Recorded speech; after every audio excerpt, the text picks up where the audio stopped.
Bonjour à tous. Aujourd'hui, c'est notre journée où nous apprenons la rédemption.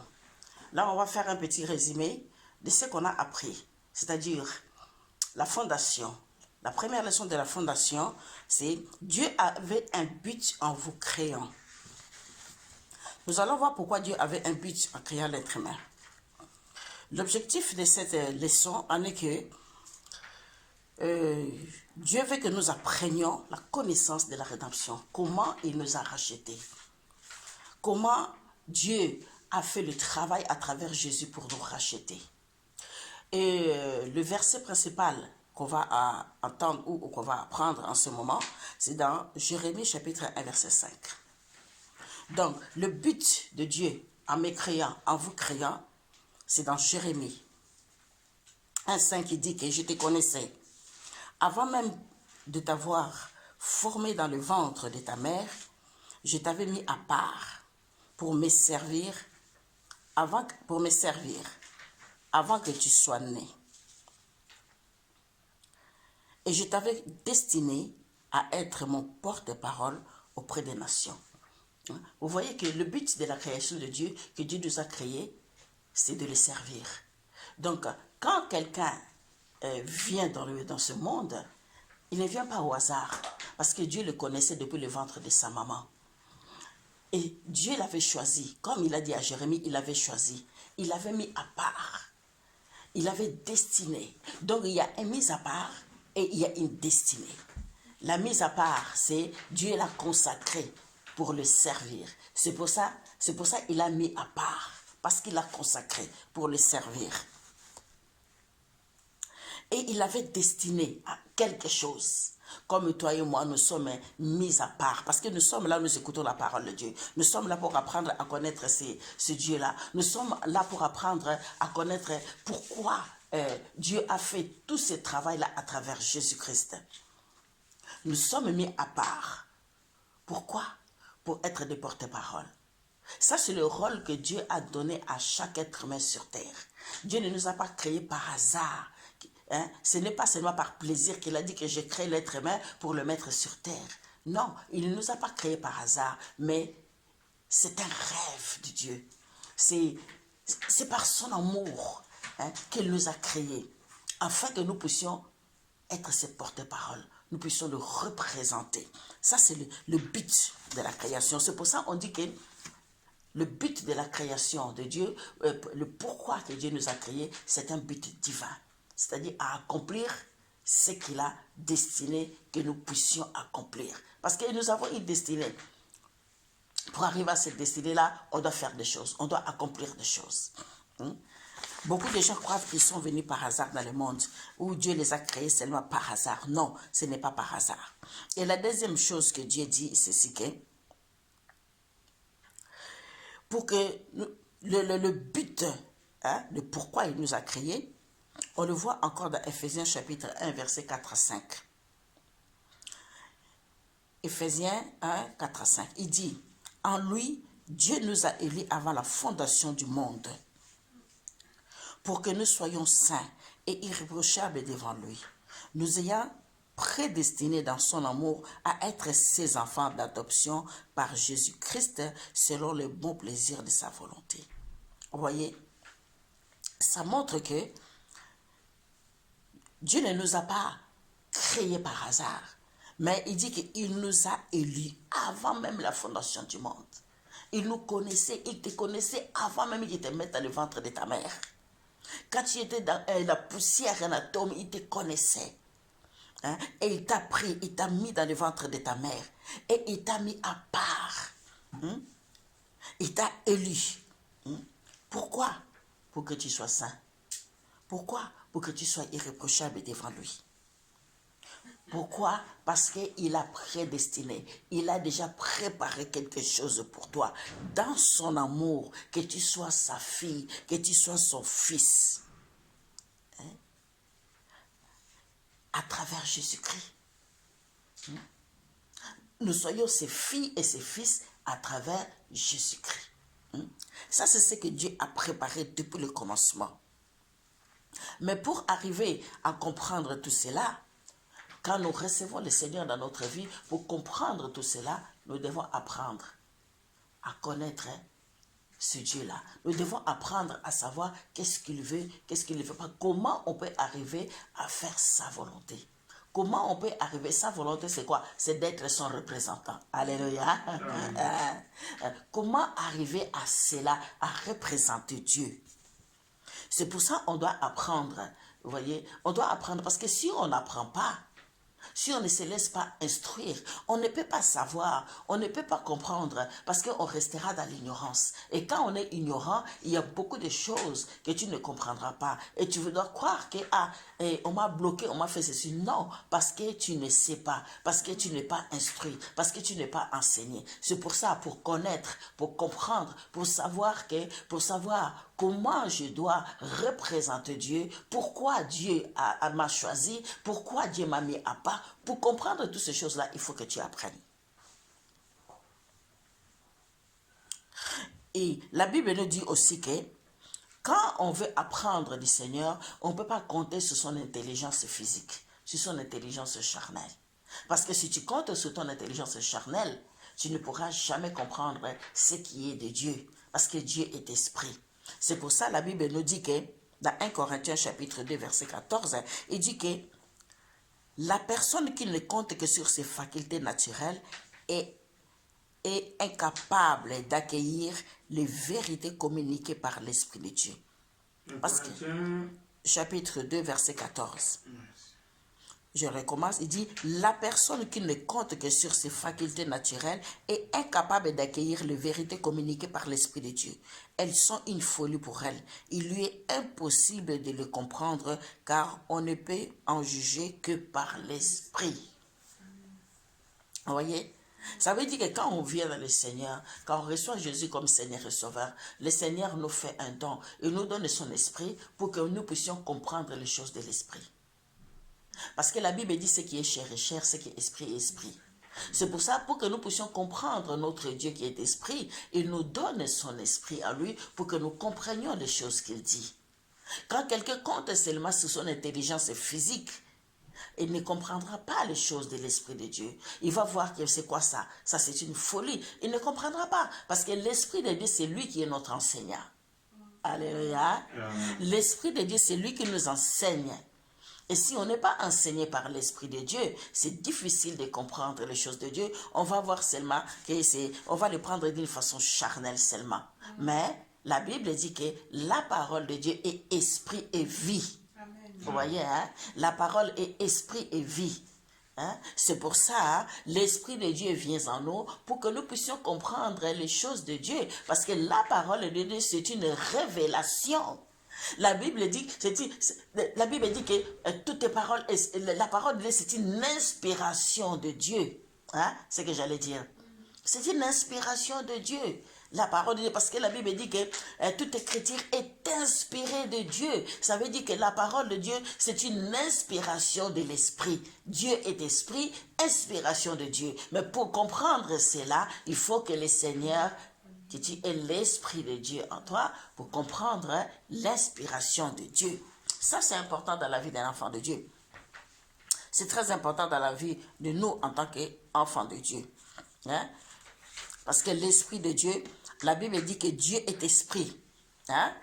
Dans Jean 4, 24, dit que Dieu est esprit. Et il faut que ce qu'il adore, l'adore en esprit et en vérité. Hein? On ne peut pas prendre les choses de Dieu comme on veut, hein, à le manipuler, à le faire comme on veut, parce que la parole de Dieu, c'est Dieu lui-même. C'est la vie de Dieu qui est dans la parole. Et quand nous lisons la parole, quand nous prenons le temps de lire tous les jours la parole de Dieu, la vie de Dieu entre en nous. On reçoit la connaissance de Dieu, hein, parce que Dieu est esprit. Dieu maintenant nous inspire sa parole. Il nous révèle ce qu'il y a dedans dans sa parole. Vous voyez, hein? C'est pour ça que c'est très important qu'on apprend. Si on n'apprend pas, on ne peut pas grandir. Celui qui n'apprend pas ne grandira pas. Hein? Il restera bébé, il restera dans l'ignorance. Mais il faut apprendre pour grandir dans le Seigneur. Et ta foi grandira aussi quand tu apprends. Parce que tu apprends, tu écoutes. Parce que la foi vient de ce qu'on apprend. Et ce qu'on apprend vient de la parole de Dieu. Si tu n'apprends pas, tu ne peux pas, ta foi ne peut pas grandir. Tu ne grandiras pas. spirituellement. C'est pour ça qu'il faut que le Seigneur donne aux enfants de Dieu ce désir-là d'apprendre, désir de lire la parole, désir d'apprendre. Ça, c'est une question de volonté personnelle.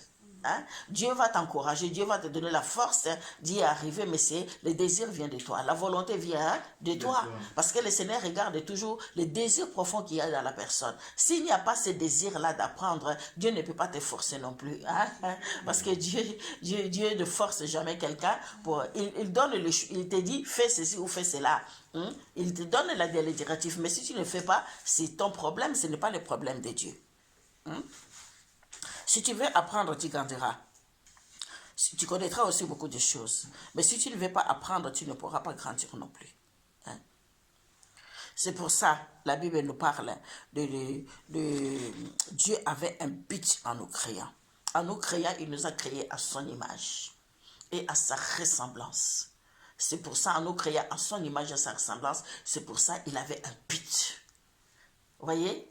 On ne peut pas créer quelque chose...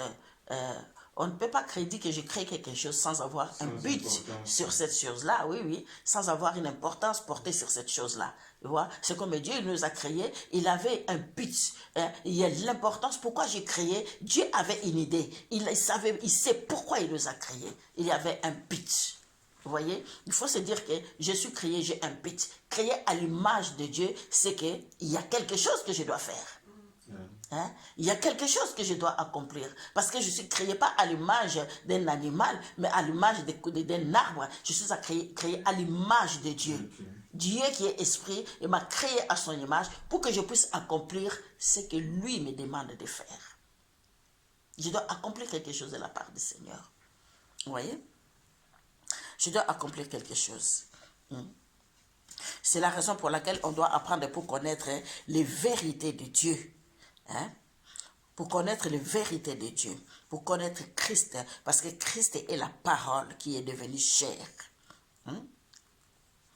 Il est la parole qui est devenue chair. Et beaucoup ils veulent apprendre. On doit apprendre seulement on apprend les choses de Dieu dans la Bible, parce que la Bible c'est, parce que beaucoup disent que la Bible c'est c'est la parole de Dieu. Parce que c'est Dieu. Hein? Bon, c'est une bibliothèque de livres. Si tu regardes bien la Bible, c'est une bibliothèque. Oui. Hein? Pourquoi? Parce qu'il est écrit par plus de 40 auteurs qui ont écrit la Bible. Hein? Au long de 2 millénaires, ils ont écrit la Bible. Hein? La Bible, c'est une révélation inspirée de Dieu concernant l'origine et la destinée finale de toutes choses. Hein? C'est pour ça que c'est important de le lire. La Bible, c'est une révélation inspirée de celui qui est la parole. Tu vois, hein? C'est une révélation de celui qui est en parole, la parole infaillible de Dieu. C'est-à-dire, notre foi n'est pas dans les documents, mais notre foi est dans la personne. Hein? Dans la personne, c'est-à-dire le Dieu du document, le Dieu du livre. Hein? Notre foi est basée sur lui. C'est-à-dire que Dieu nous a fourni quoi? Un moyen de communication pour lequel nous pouvons le connaître. C'est un moyen de communication parce qu'il se révèle à nous par quoi? Par sa parole. Hein? Mais si nous ne voulons pas apprendre la parole de Dieu, comment Dieu va se révéler en nous? Dieu ne peut pas se révéler en nous si nous ne connaissons pas sa parole. Vous voyez? Parce que c'est une révélation inspirée de celui qui est la parole. C'est lui-même Dieu. Alors nous devons apprendre pour qu'il se révèle en nous, pour qu'il nous inspire. Parce que c'est un moyen de communication par lequel nous pouvons le connaître. Et quand on ne lit pas la parole de Dieu, on ne peut pas connaître Dieu. Je vois beaucoup de croyants, ils disent que je suis chrétien, mais ils ne connaissent rien de la parole de Dieu. Ils se basent toujours sur, je suis de la religion telle, je suis de la religion telle, mais en réalité, ils ne connaissent pas Dieu. Alléluia. Ils ne connaissent pas Jésus. Ils peuvent dire qu'ils connaissent Dieu, ils disent par le nom, mais Jésus-Christ, ils ne le connaissent pas. Ils ne le connaissent pas parce que Jésus-Christ est la parole. Il est la parole. C'est pour ça que nous devons lire cette parole. Nous devons méditer cette parole, prendre le temps de lire la parole de Dieu afin de connaître celui qui nous appelle à sa gloire. Qui est Jésus maintenant?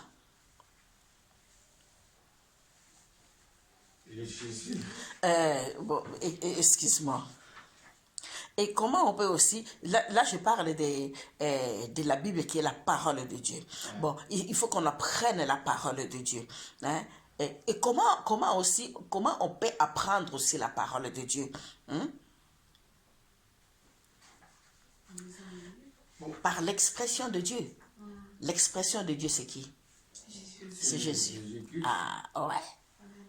Il est la parole. L'expression de Dieu, c'est Jésus-Christ.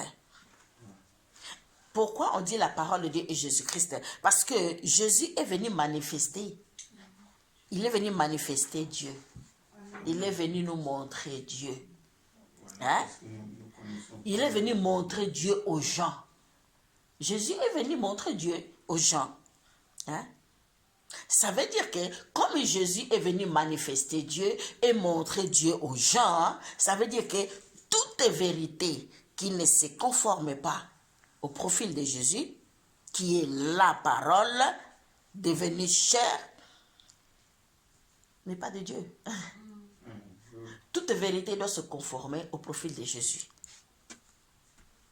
Parce que Jésus est la parole devenue chair.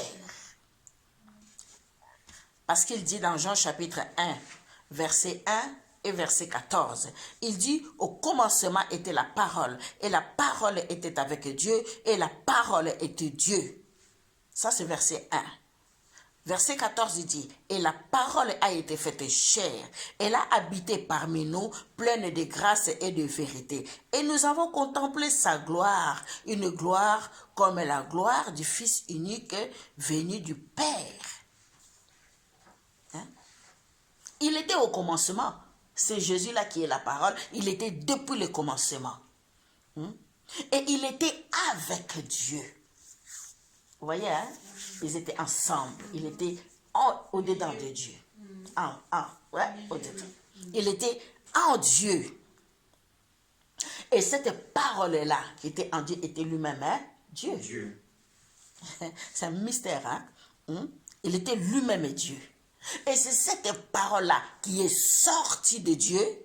Il est venu dans le monde, s'est fait chair, s'est incarné dans le corps d'un être humain. L'esprit devenu chair. Hein? Et il est né comme un enfant.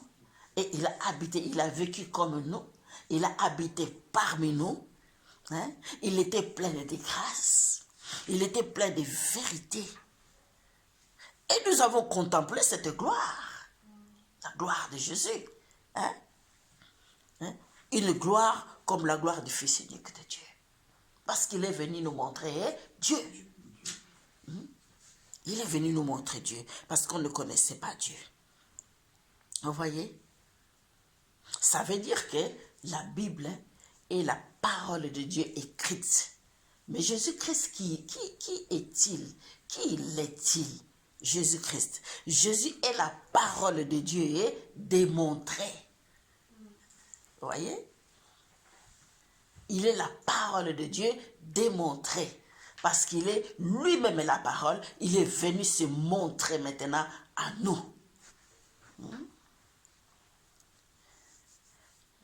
C'est ça. C'est ça que Dieu nous parle.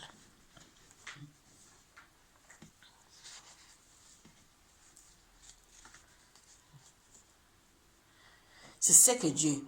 C'est pour ça que Dieu dit qu'il avait un but en nous créant. Parce que son rêve, son dessein a commencé depuis le commencement de la création. C'est la raison pour laquelle, comme Dieu avait un but en créant l'être humain, il avait une idée dans la tête. Nous sommes l'idée de Dieu. Comme il avait cette idée-là dans la tête, c'est pour ça qu'il a tout préparé pour l'être humain. Il a créé le ciel, il a créé la terre, il a créé tout ce qu'on voit, les luminaires, il a créé les arbres, il a créé l'eau, il a créé les poissons, les animaux, toutes sortes de bonnes choses. Il a mis tant de richesses sur la terre pour l'être humain. Parce qu'il avait un plan dans la tête. Il avait une idée dans la tête. Il voulait montrer à l'être humain son amour. Parce que lui-même est amour. Il voulait exprimer cet amour-là à travers quelque chose. À travers qui? Nous, les êtres humains. Sa nature est amour, il est esprit. Mais il ne pouvait pas exprimer son amour comme ça. Il a voulu, il a eu une idée pour s'exprimer lui-même. Il devait s'exprimer en quelque chose dans un être humain. Il a voulu s'adapter. Ah, et montrer son amour dans l'être humain. Ça, c'est le grand amour de Dieu pour les êtres humains. C'est pour ça que Dieu aime les êtres humains comme d'une façon qu'on ne peut pas imaginer. C'est pour ça que Dieu aime les bons comme les méchants. Parce qu'il est lui-même amour. Hein? Parce que depuis le commencement, ce n'était pas dans son idée que l'être aimé soit autrement ou qu'il y ait ce qu'on voit aujourd'hui, tant de souffrances, tant de ceci. Mais dans son amour, là, on parle du début, de l'initial, du commencement. Hein? Le but que Dieu avait pour nous dès le commencement. Ce n'était pas que les gens souffrent comme ça, ce n'était pas que les gens aient des maladies comme ça, toutes mauvaises choses qu'on voit aujourd'hui. Non, ce n'était pas dans le plan de Dieu. Hein? C'était que l'homme vive en relation, en amitié, en intimité avec Dieu, afin que l'être humain puisse représenter Dieu. Allez. Représenter Dieu aux nations. Et c'est ça, ce but-là, Dieu n'a pas oublié son rêve ou n'a pas laissé son rêve de côté. Hein? Et c'est ce but-là que Dieu avait dans sa tête jusqu'à aujourd'hui. Dieu a ce but-là que l'être humain puisse le représenter. Malgré les erreurs des êtres humains, mais Dieu a tenu toujours à son rêve que l'être humain puisse le représenter. C'est le but de la création de l'être humain. Et c'est pour ça, Jésus qui est la parole, qui est venu nous montrer Dieu, qui est venu révéler le Père, il est venu maintenant accomplir ce plan de Dieu. Malgré les imperfections de l'être humain, malgré l'être humain s'est dévié de Dieu, a désobéi à Dieu, mais Dieu a cherché une autre solution afin que lui-même puisse venir en chair humaine, que les humains voient comment est un Dieu en chair humaine. C'est pour ça qu'il était parfaitement homme et parfaitement Dieu. Alléluia. Afin de montrer l'amour de Dieu aux humains, comment Dieu aime les êtres humains. Et que les êtres humains reviennent à Dieu, afin que nous puissions revenir dans notre état originel. Alléluia. Revenir dans notre état originel. C'est ça le plan de Dieu. Dieu n'a pas abandonné son rêve pour l'être humain. Il a toujours voulu que nous lui appartenons, que l'être humain soit en une intimité profonde avec Dieu. C'est ça le rêve de Dieu. C'est pour ça, pour arriver à tout cela, Dieu a fait des choses magnifiques. Dieu a créé ce monde qu'on voit, que tout être humain, quand il est dehors, quand il y a le soleil, quand il voit la mer, quand il voit tout ce que Dieu a fait, bon, il n'y a rien d'imparfait. Tout est parfait. Tout ça, c'est pour le bon plaisir de sa volonté. À cause de son amour, qu'il aime les humains. C'est pour ça que Dieu a fait toutes ces bonnes choses, ces belles choses. Afin que nous reconnaissons sa bonté, sa fidélité, son amour envers nous. Hein? C'est ça, hein, le but de la création de Dieu. Hein? Le but en était que, à cause de cet amour-là, Dieu a voulu maintenant que les êtres humains sur terre forment avec lui un foyer uni qui respire l'amour. C'est ça le but. C'est ça ce que Dieu voulait. Hein? C'est ça ce que Dieu voulait. Hein? C'est la raison pour laquelle, à cause de ce but-là que Dieu avait, nous devons lui faire confiance. Nous devons faire confiance à son but pour nous. Nous devons avoir la foi. Hein? C'est pour ça qu'il dit dans Romains chapitre 12. Romains chapitre 12, versets 1 à 2. Il dit, « Je vous exhorte donc, frères et sœurs, par les compassions de Dieu, à offrir vos corps comme un sacrifice vivant, saint, agréable à Dieu, ce qui sera de votre part un culte raisonnable.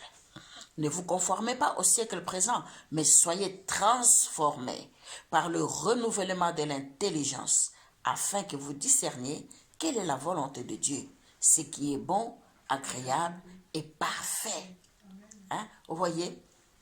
C'est pour ça que quand on vient dans le Seigneur, ici l'apôtre Paul est en train d'exhorter les chrétiens. Et la parole de Dieu nous exhorte, il le dit à nous maintenant, hein, que nous devons, quand on vient en Jésus, on doit offrir nos corps au Seigneur. Que nos corps soient un sacrifice qui est saint, qui est vivant, qui est agréable à Dieu. Vous voyez? Hein? Parce que ce Dieu-là, c'est un Dieu d'amour. Il est venu montrer son amour. Nous montrer son amour. C'est pour ça que quand on vient en lui, quand on accepte Jésus-Christ comme Seigneur et Sauveur, on doit vraiment laver. Hein? Enlever tout ce qui est des désordres qu'on avait vu dimanche. Hein?